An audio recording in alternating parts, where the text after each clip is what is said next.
Bonjour à tous et à toutes. Écoutez, je vous souhaite la bienvenue sur ce nouveau webinaire organisé par le département formation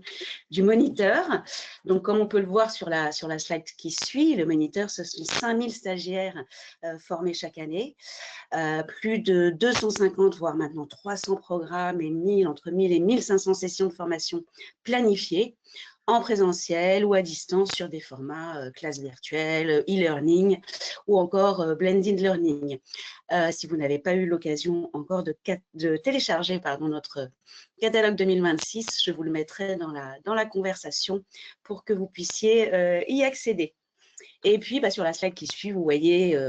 les gammes de formation, les thématiques de formation sur lesquelles nous intervenons. Donc, bien sûr, tout ce qui va concerner la réglementation et les techniques de construction, les travaux publics, la conduite de chantier, l'immobilier, le logement social,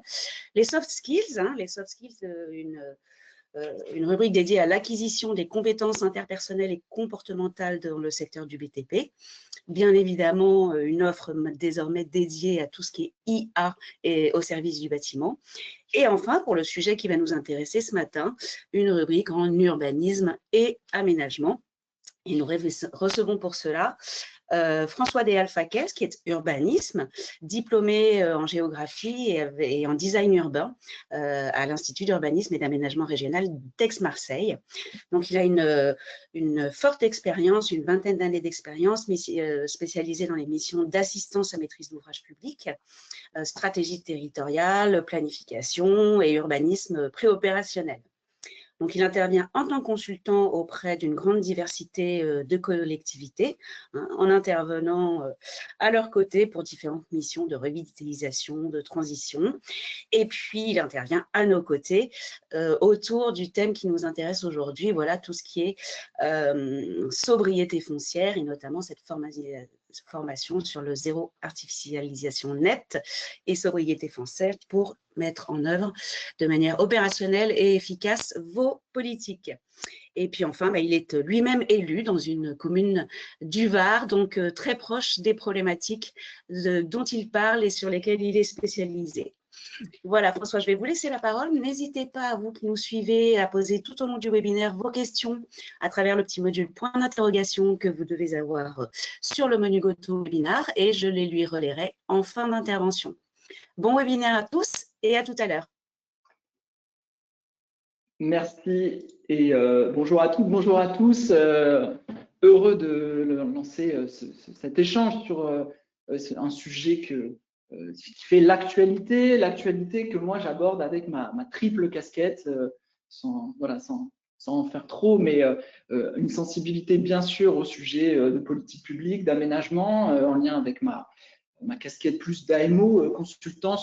avec la coopérative Acadie auprès d'une diversité de collectivités à l'échelle nationale. Donc, c'est à partir de ces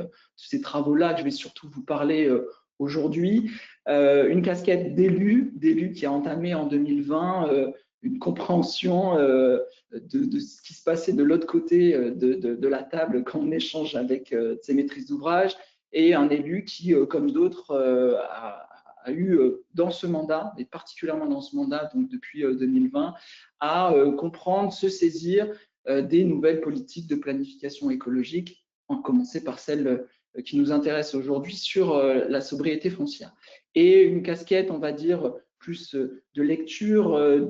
d'analyse et de parti pris, parce que en plus de ces deux casquettes-là, j'essaie de contribuer autant que faire se peut au débat public, à la montée en compétences collectives. Et c'est aussi ça qui m'anime aujourd'hui, c'est d'échanger et d'avoir ces temps avec vous. Je vais revenir donc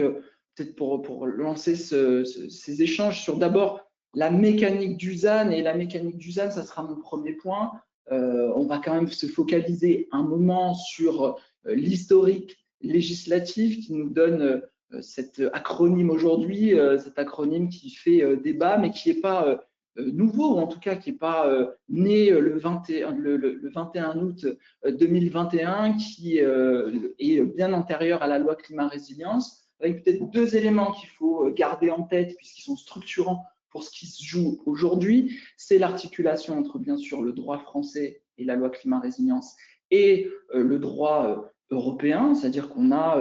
dès 2011 une feuille de route pour une Europe efficace dans l'utilisation de ces ressources qui fixe un objectif d'arrêt de la consommation des terres agricoles d'ici 2050. Donc cet objectif ZAN se préparait déjà d'un point de vue législatif dès 2011, donc 10 ans auparavant, et il était, et ça c'est le deuxième point intéressant, il n'est pas nouveau en 2021 dans son apparition en tant que tel dans le droit français, puisque auparavant, le plan de biodiversité, différentes lois, notamment dès 2010, la loi de modernisation de l'agriculture et de la pêche, la loi aussi, les lois Grenelle, ont contribué à mettre à l'agenda les enjeux de sobriété foncière avec des objectifs quantitatifs qui ont été repris, et ça c'est un point de bascule important, au moment de la Convention citoyenne pour le climat en 2019, et donc une appréhension, une mise en débat public de cette notion de zéro artificialisation nette, cet objectif de zéro artificialisation nette. Derrière ce portrait un peu global, je pense qu'on va se concentrer d'abord sur la mécanique ZAN actuelle, celle que vous connaissez et qui certainement vous occupe et préoccupe peut-être dans l'élaboration de votre document de planification ou votre appréhension de ces enjeux avec les élus et techniciens. Un cadre législatif qui s'appuie encore aujourd'hui, malgré tous les débats sur lesquels on va revenir, sur deux lois fondatrices, la loi donc climat et résilience d'août 2021 et la loi qui lui a succédé quelques mois, quelques années plus tard, celle sur la mise en œuvre des objectifs de facilitation de ces objectifs d'artificialisation des sols. Je vais revenir également sur tout un bagage qui est important à saisir, ce sont l'ensemble des décrets d'application, des circulaires, des textes qui accompagnent ces deux lois et qui sont absolument structurants pour comprendre les modalités de déclinaison et de mise en œuvre de la loi climat résilience et de l'objectif ZAN. Ce cadre législatif, c'est mon premier point, il permet d'abord, à travers la loi climat et résilience, de fixer cet objectif global de zéro artificialisation nette dans le droit français, donc un objectif à long terme, à échéance 2050, et avec une notion qui est très importante, c'est la notion de trajectoire. Et c'est peut-être une approche planificatrice originale qui arrive là dans le droit français, c'est celle de ne pas fixer des objectifs de développement à horizon 10, 15, 20 ans, comme on avait toujours l'habitude de le faire dans ces exercices de PLU, PLUI, SCOT et auparavant dans les postes. C'est que là, on invite les territoires à fixer une trajectoire de réduction, et en l'occurrence de réduction de la consommation des sols. Une réduction de la consommation avec une étape intermédiaire fixée par la loi, c'est-à-dire celle de moins 50% de consommation d'espaces naturels, agricoles et forestiers, les fameux ENAF que tout le monde connaît, dans les 10 ans suivant la loi. Donc on a bien entamé cette première décennie d'objectifs de baisse, puisque on est à peu près à mi-chemin entre le 2021 et l'objectif, le rendez-vous qui est fixé en 2030-2031 sur l'objectif de moins 50%. Pour aller plus loin, déjà, donc, pour aboutir à ces moins 50% à l'échelle nationale et puis aller plus loin vers le ZAN à horizon 2050, le législateur a fixé la nécessité d'adapter au fil de l'eau et au fil des ans les différentes strates des documents de planification que vous connaissez, le SRADET, les SCOT, les PLUI, avec un échéancier sur lequel on va revenir et un certain nombre de normes ou en tout cas d'encadrement coercitif pour ceux qui ne le feraient pas, avec l'intervention des préfets de région, la possibilité aussi de supprimer la constructibilité de certaines zones dans les PLU, PLUI. Donc certainement, parmi vous, certains qui se retrouvent actuellement dans l'urgence, en quelque sorte, d'actualiser ces documents de planification pour respecter ces délais et pour sauver les droits à urbaniser qui ont été acquis. Et c'est vrai qu'on a un peu cette épée de Damoclès de l'autorisation quantitative d'urbanisation qui est encore autorisée sur la période actuelle et de consommation pour laquelle vous allez voir, sur lesquels se concentrent un certain nombre de débats, de négociations, de corrections dans le droit. Et enfin, en parallèle de cet arsenal, on va dire, normatif, planificateur qu'on connaît bien en France, c'est l'apparition d'un certain nombre de définitions, l'artificialisation, la consommation, les friches, la renaturation, qui sont un vocabulaire que maintenant vous connaissez tous, qui sont apparus au fil des décrets, qui sont aussi parfois encore soumis à débat, soumis à des jurisprudences, on y reviendra. Et enfin, un certain nombre de mesures d'outillage plus concret de comment mettre en œuvre cette sobriété foncière et cette renaturation dans les documents d'urbanisme, mais aussi dans les opérations d'aménagement. Ce premier point de la mécanique ZAN sur le cadre législatif, il a connu une évolution en 2023 suite à un constat de calendrier difficile à tenir et peut-être de mécanique qui n'était pas encore bien appropriée par les territoires, avec 4 ajustements principaux. On pourrait y revenir plus longuement, mais que vous avez certainement déjà dû entendre par ailleurs. Des ajustements de territorialisation, c'est-à-dire comment se territorialise, c'est moins 50% à l'échelle nationale d'ici 2030, et bien par région, mais avec une mutualisation à l'échelle nationale, c'est la fameuse mutualisation des projets d'envergure nationale et européenne, qui a donné lieu à un décret, qui a donné lieu aussi à une carte et à des débats sur cette carte. Quelles sont les infrastructures, quels sont les grands projets publics structurants, quels sont les projets aussi d'initiatives nationales qui vont gréver en fonction de leur localisation la comptabilité locale et qui donc ont été sortis et sont progressivement sortis, vous allez voir ça se renforce, du décompte des territoires à l'échelle locale. Là, une infrastructure routière, ailleurs une prison, bref, des grands équipements, des grandes infrastructures qui ont été, à partir de cette loi d'ajustement en 2023, mutualisées dans une enveloppe nationale, ce qui a conduit des efforts supplémentaires fixés pour chaque région pour avoir cette contribution de chaque région à cette enveloppe locale des 12 500 hectares qui a tendance aujourd'hui à augmenter. Deuxième point, un ajustement de calendrier pour donner un peu de mou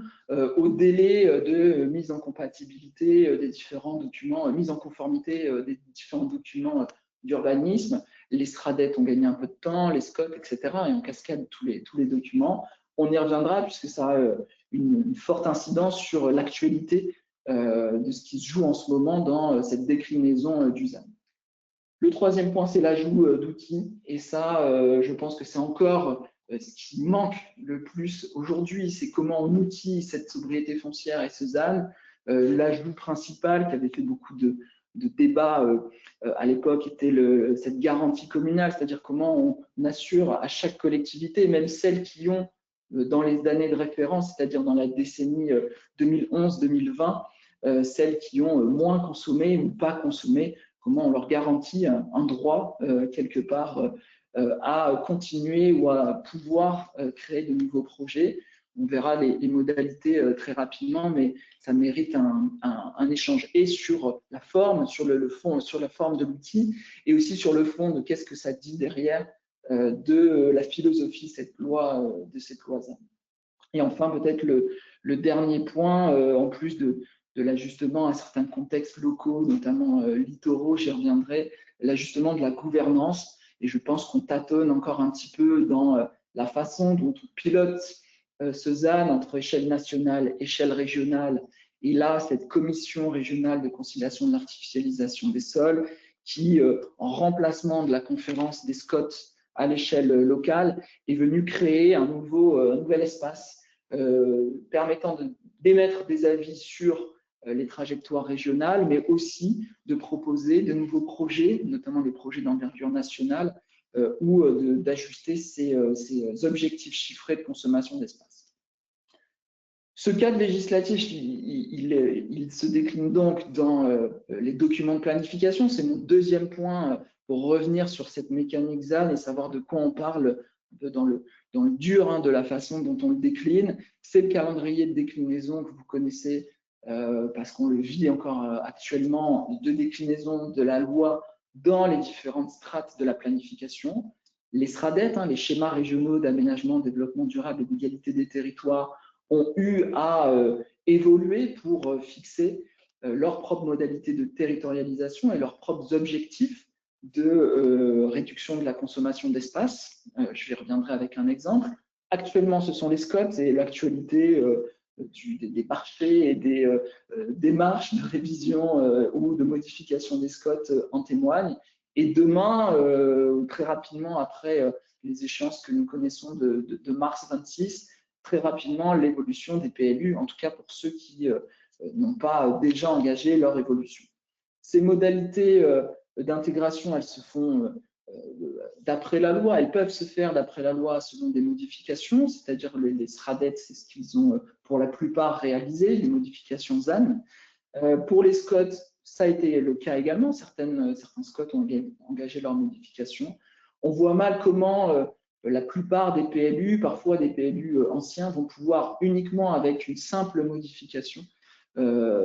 engager une refonte aussi profonde que la prise en compte de ces objectifs ZAN. Donc ça soulève un certain nombre d'interrogations et on aura certainement des procédures plus longues qui seront engagées de révision en profondeur des documents de PLU, PLUI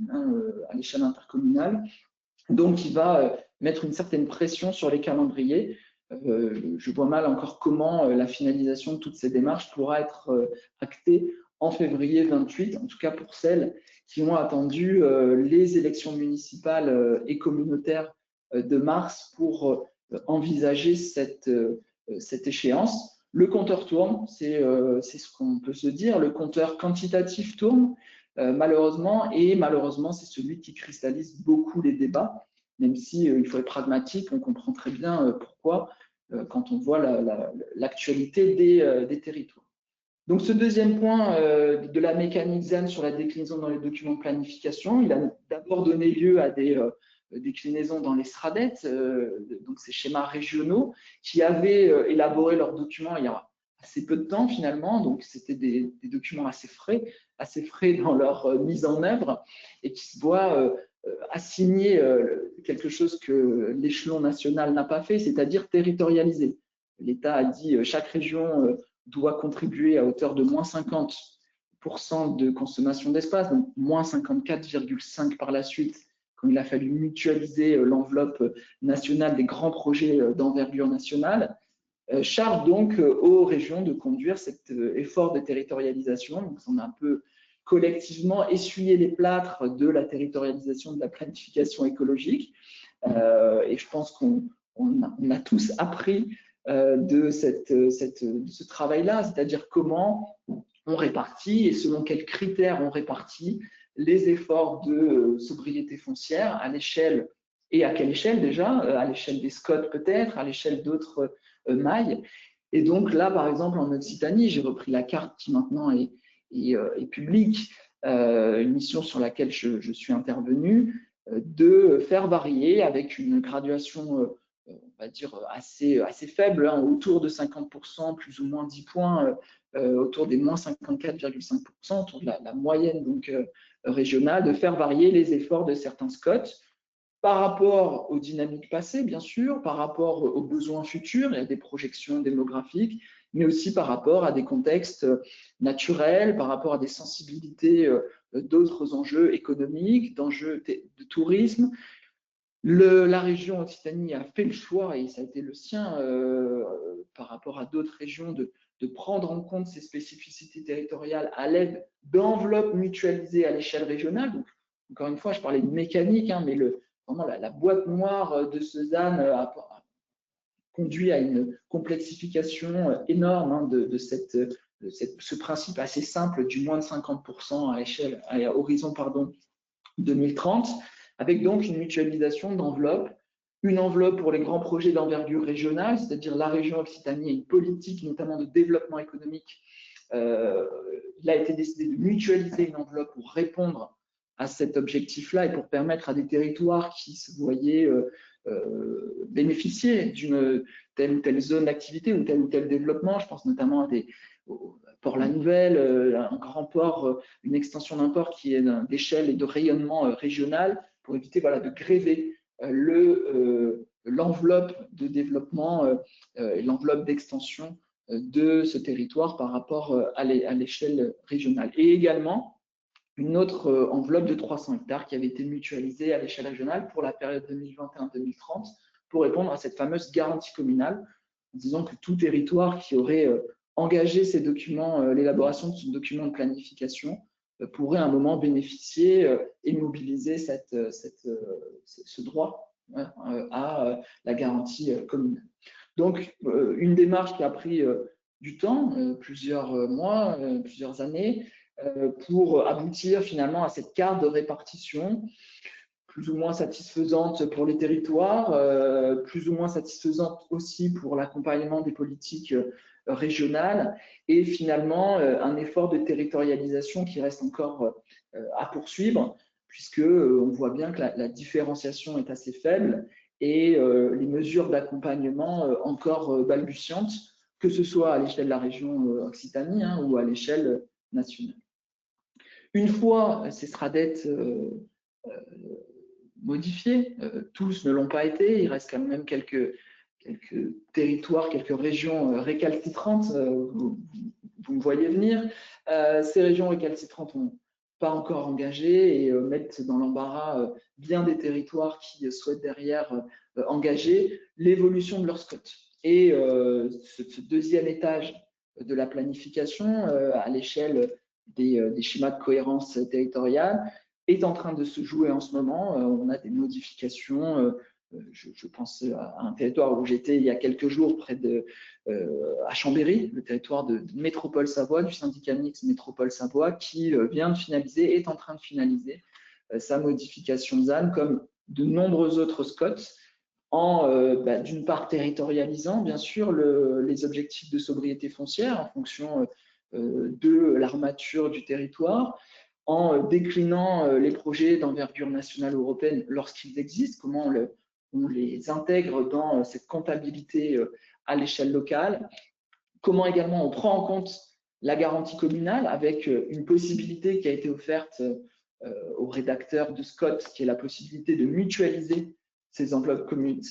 de garantie communale à l'échelle intercommunale. Encore une démarche de négociation à conduire à l'échelon local. Parfois, la prise en compte d'autres subtilités législatives, notamment sur la question des zones exposées au recul du trait de côte, qui bénéficient d'une comptabilité particulière lorsqu'elles sont accompagnées d'un plan de renaturation,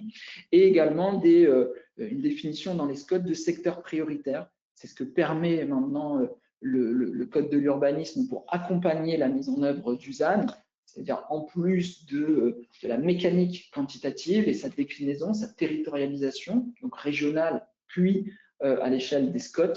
les SCOT peuvent maintenant cibler des zones de préservation ou de restauration de la nature en ville, des zones préférentielles ou privilégiées, prioritaires, pardon, de fort potentiel de renaturation, donc en indiquant pas seulement des zones futures d'extension, des possibilités d'extension, mais aussi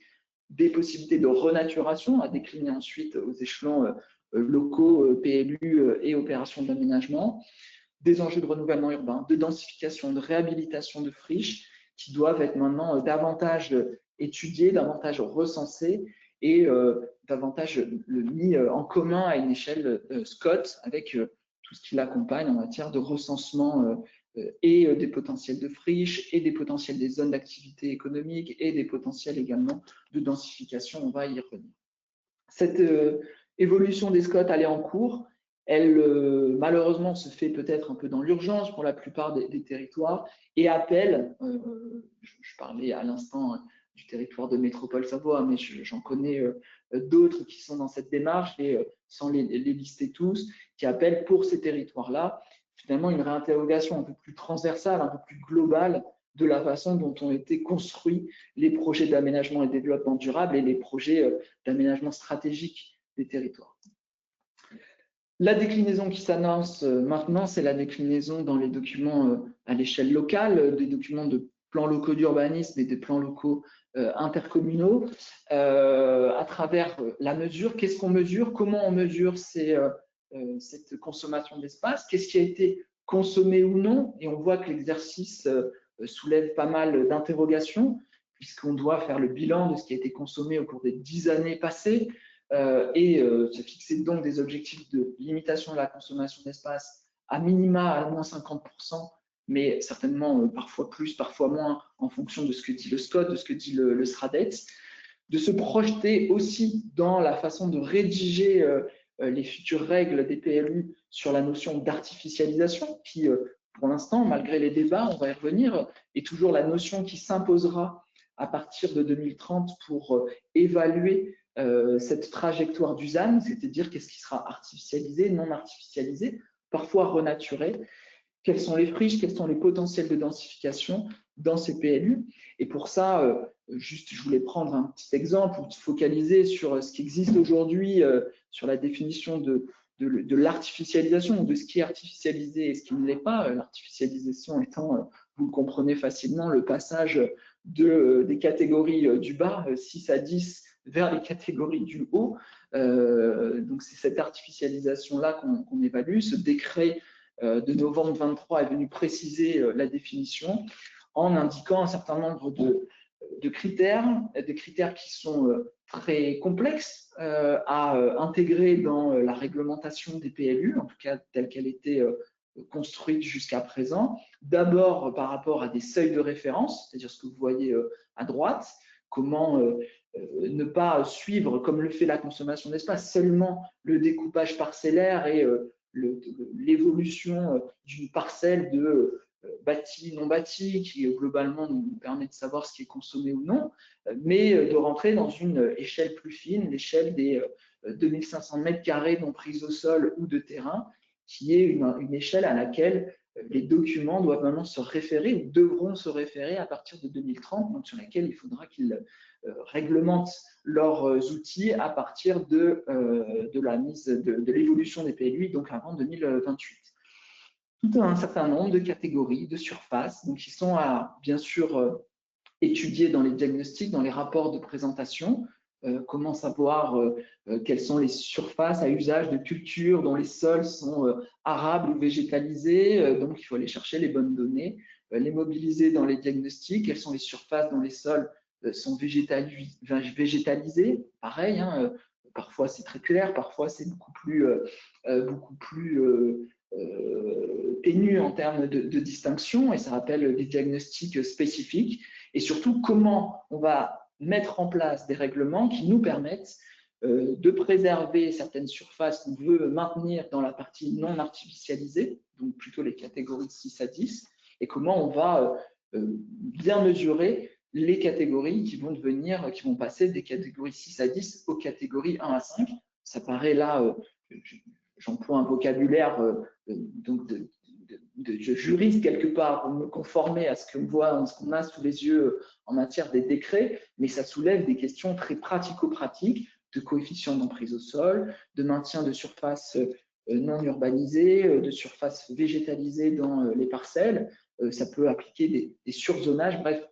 l'outillage est très dense. On a l'occasion, quand on fait les journées de formation, de rentrer un peu dans le détail de ce qui existe et de ce qui a été ouvert par le Code de l'urbanisme dans ses dernières évolutions. Mais voilà, c'est un bagage à mobiliser finement. En tout cas, c'est ça qu'il faut retenir pour la suite.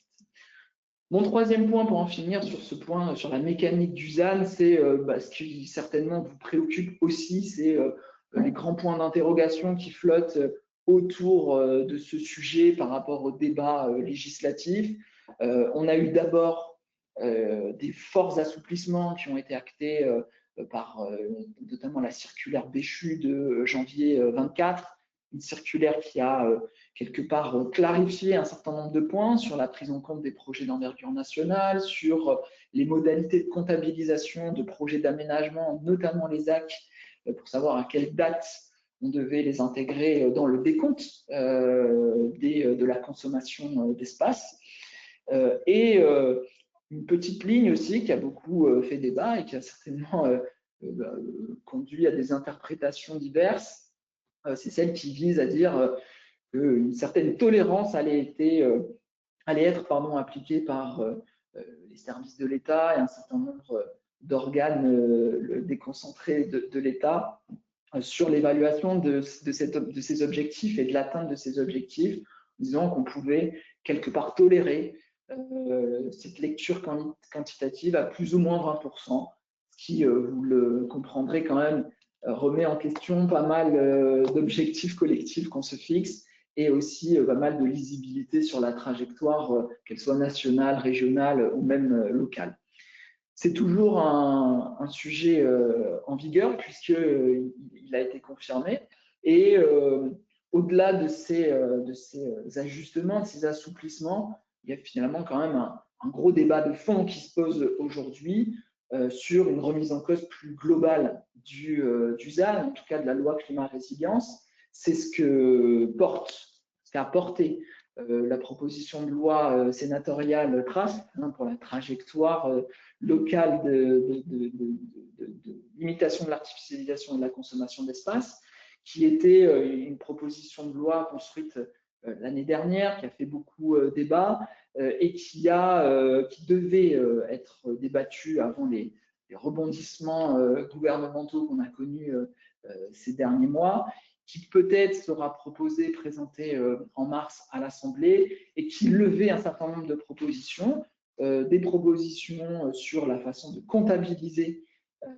cette trajectoire du ZAN, c'est-à-dire arrêter de parler de consommation aujourd'hui, puis à partir de 2030 d'artificialisation et de rester sur un seul et même référentiel, une seule et même définition qui est celle de la consommation d'espace, de maintenir un jalon de moins 50%, mais de le reculer dans le temps, ou en tout cas de pouvoir le négocier dans le temps à l'échelle locale, donc quelque part reculer l'échéance qui paraît effectivement difficilement tenable du moins 50 à horizon 2030, parce qu'après on ne recule pas pour mieux sauter, telle est la question. La troisième proposition qui était de convenir de ces objectifs de façon plus partenariale entre les territoires et les services de l'État, de ne pas seulement se focaliser sur le chiffre dans le document d'urbanisme et d'y ajouter un cadre de négociation plus transversal. C'est ce que portait l'ambition qui était portée par cette proposition autour d'un document de sobriété foncière négocié à l'échelle locale entre territoires et services de l'État. C'est une façon aussi de dire qu'il n'y a pas que la planification qui joue dans ces objectifs de sobriété foncière, certainement une lecture plus transversale des politiques publiques. Et enfin, la proposition numéro 4, ou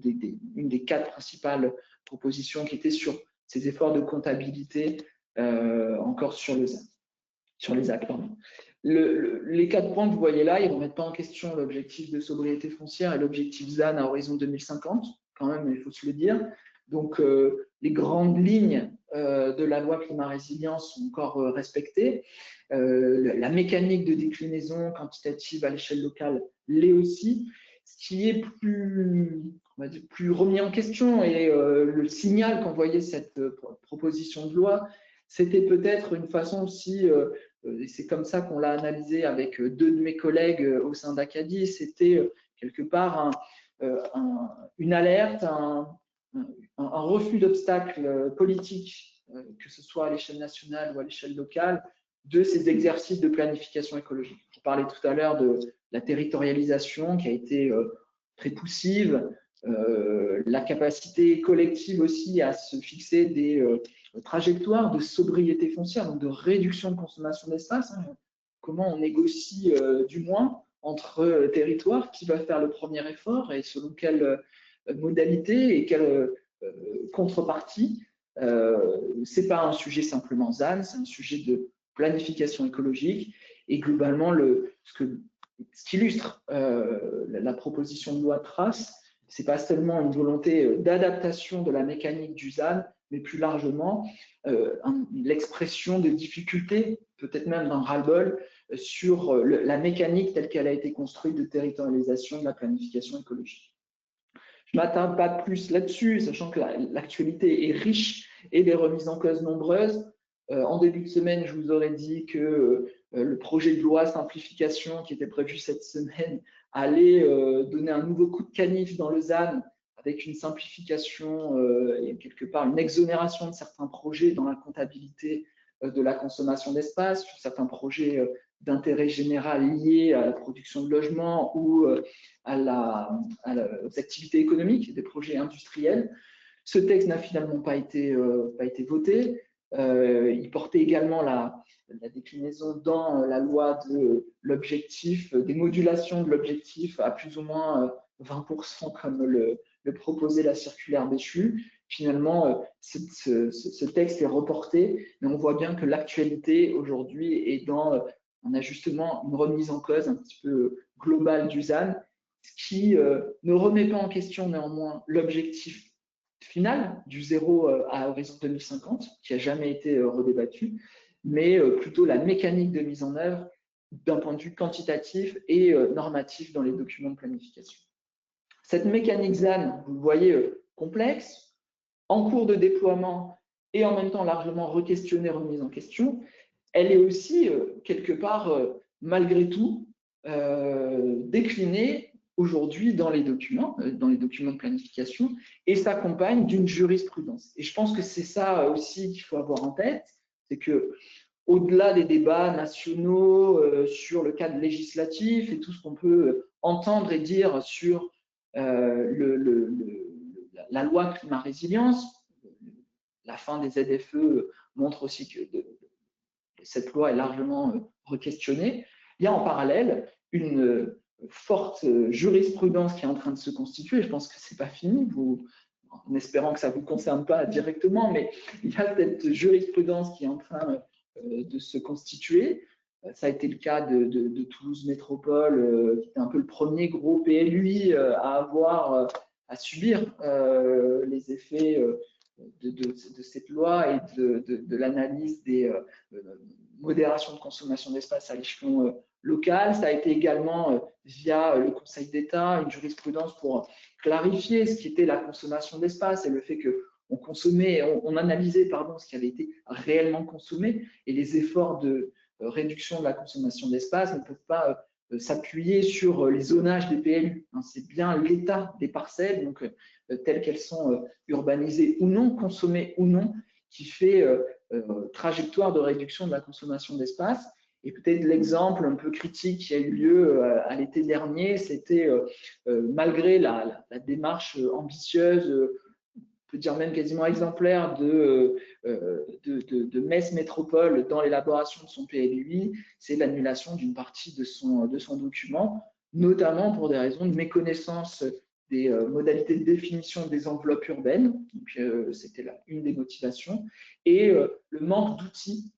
accompagnant la trajectoire de sobriété foncière, c'est-à-dire qu'il ne suffit pas de faire du quantitatif, il ne suffit pas de montrer qu'on est bon dans la baisse de la consommation d'espace, il faut également l'outiller avec des efforts de densification, des efforts de préservation des corridors écologiques, etc. Et un troisième point qui avait été soulevé, je pense qu'il est aussi important à se dire là, parmi les choses qu'on peut retenir ce midi, c'est le fait d'appuyer vos trajectoires, d'appuyer l'approche quantitative de votre trajectoire, parfois sur des référentiels locaux, vous pouvez le faire, des référentiels d'analyse des trajectoires portés par les SCOT, portés par les intercos, mais aussi et surtout et avant tout par le portail national de l'artificialisation du CEREMA, qui doit être mobilisé, qui doit servir un peu de juge de paix dans cette comptabilité. Trois principes aujourd'hui des jurisprudences sont mobilisés quand on parle de ZAN, c'est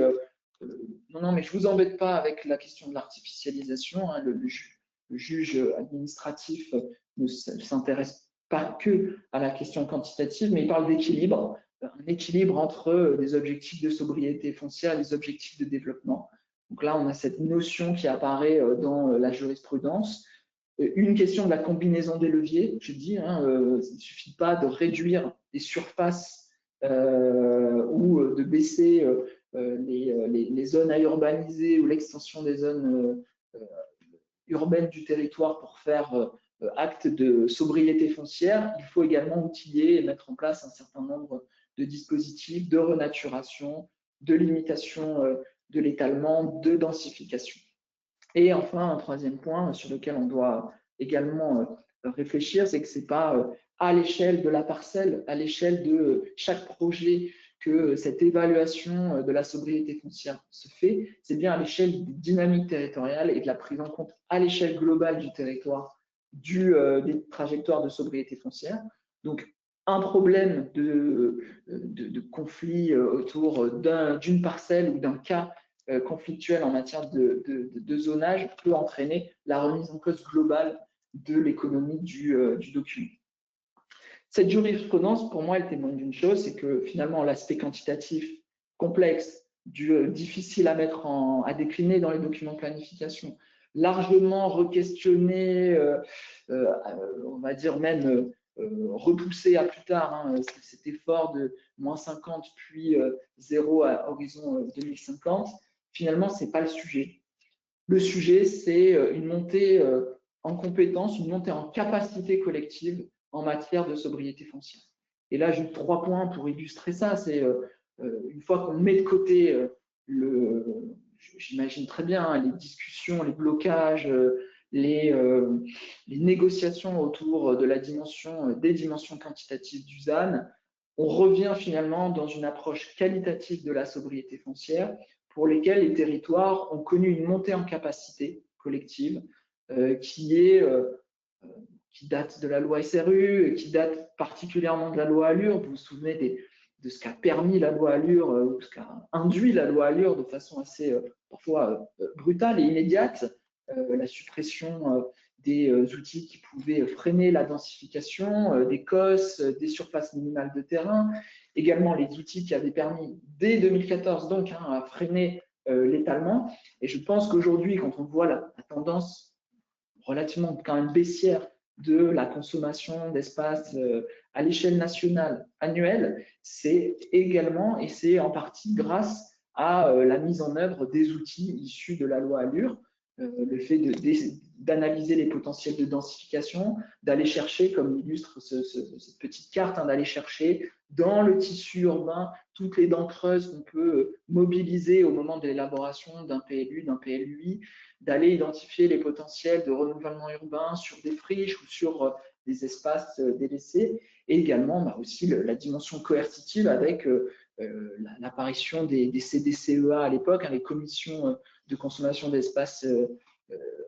agricoles, puis les commissions de protection d'espaces naturels, agricoles et forestiers, qui sont toujours des temps et des espaces de contrôle de ces trajectoires de sobriété foncière à l'échelle locale. Ce sont des outils qui ne datent pas de la loi climat-résilience,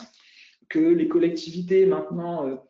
mobilisent largement, sur lesquels on a un recul, un retour d'expérience. Et donc, on a cette intégration progressive dans le code de l'urbanisme, dans les documents de planification,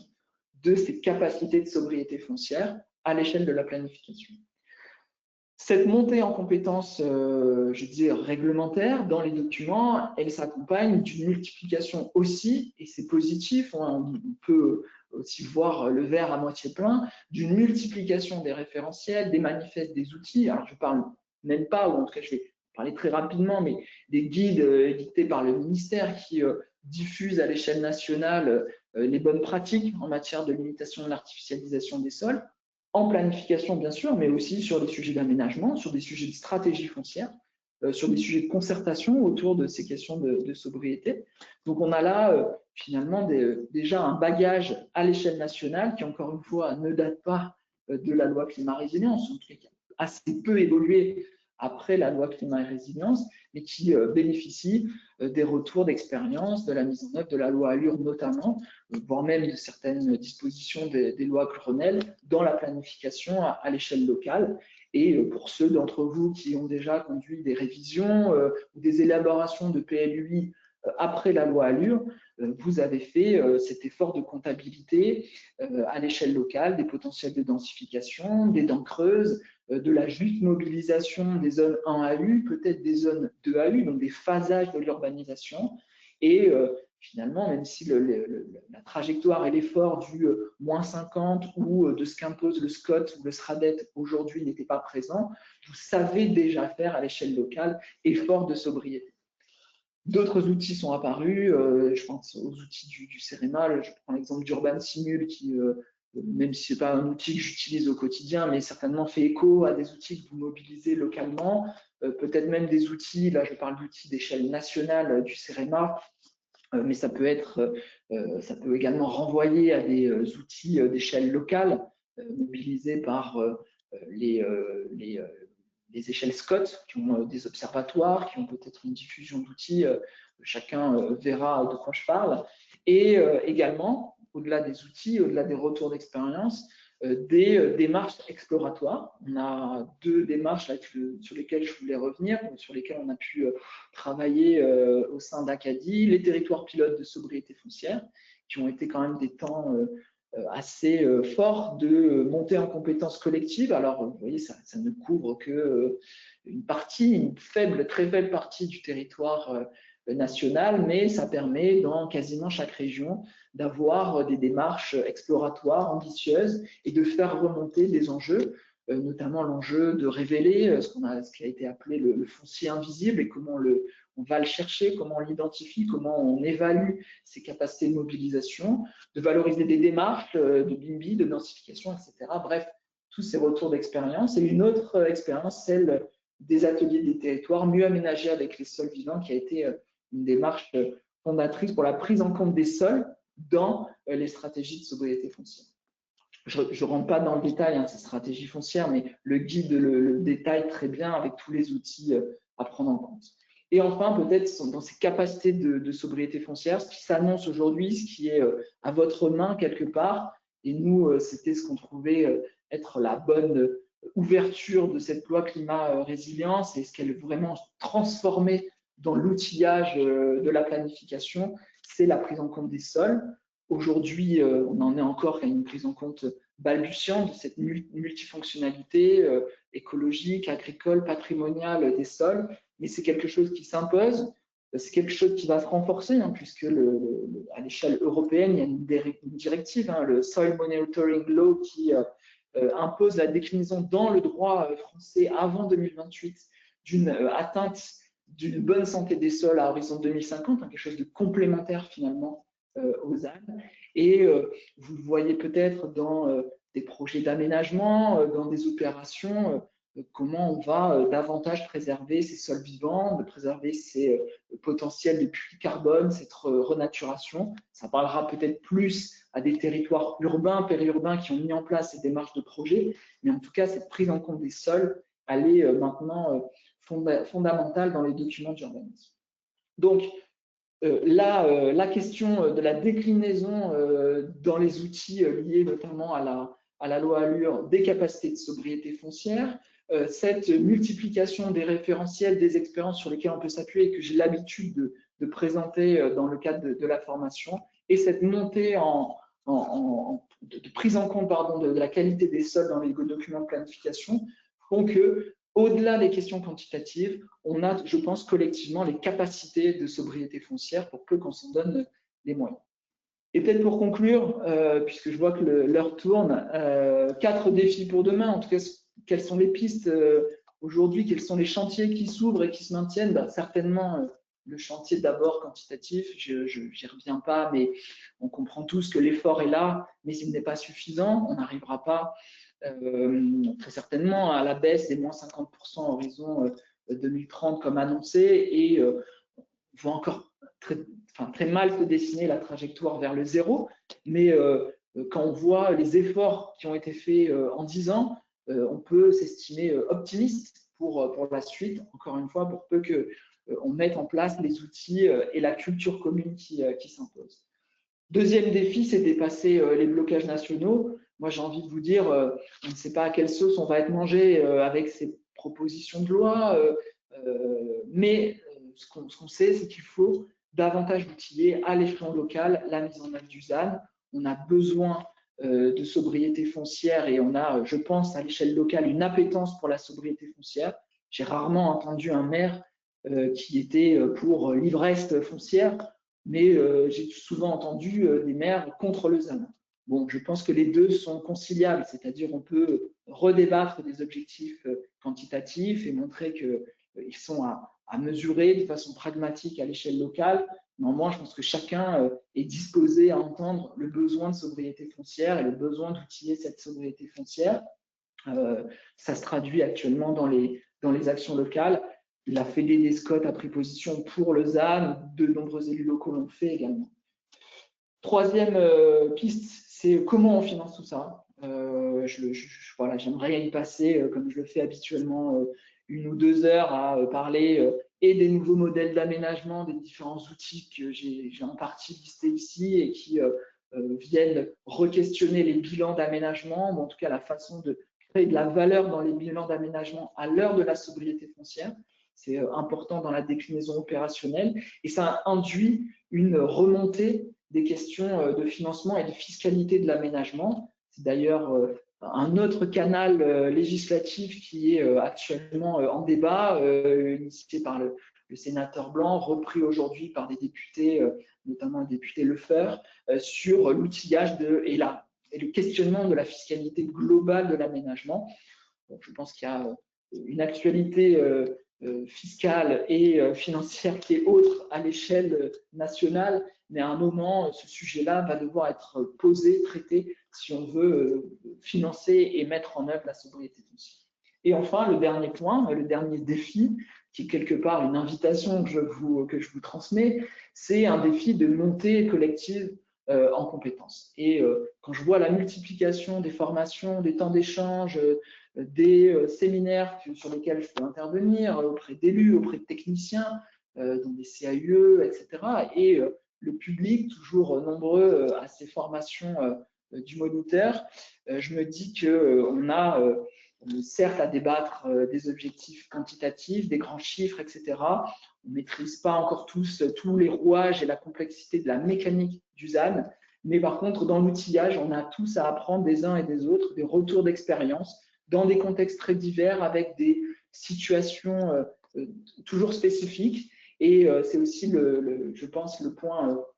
positif des formations du moniteur, lorsqu'on peut les faire sur une journée tout entière, à minima une journée, c'est de se laisser le temps aussi d'une mise en situation, de mise en débat, d'apport collectif, d'interrogation. Et c'est, j'espère, ce qu'on aura l'occasion de faire ensemble sur de prochaines sessions. Voilà, je vous remercie, j'ai été un petit peu long, mais c'est un sujet qui Merci. Un vaste sujet, effectivement, une incertitude législative encore qui fait que, oui, on est en droit et en mesure de se poser des questions. On verra effectivement d'ici peut-être demain, semaine prochaine, ce qu'il en est, ce qui évolue. Je vais peut-être vous poser une question sans vouloir vous faire de questions pièges, mais est-ce que vous savez aujourd'hui quel pourcentage de documents d'urbanisme sont déjà en conformité ZAN ? Non, je ne le sais pas. Alors, ni à l'échelle régionale, on pourrait le calculer ensemble, c'est ça, les SRADEC. À l'échelle nationale, sur les SCOT, je n'ai pas le chiffre. C'est un chiffre intéressant que je pourrais aller chercher. Je veux bien prendre le contact et répondre à la personne, car je crois qu'il y a des actualités annuelles qui se font. Et c'est quand même, à l'occasion des modifications de SRADET, on avait l'occasion de se réunir avec tous les SCOT. Vous voyez qu'ils n'avaient pas attendu que le SRADET soit finalisé pour engager leurs modifications.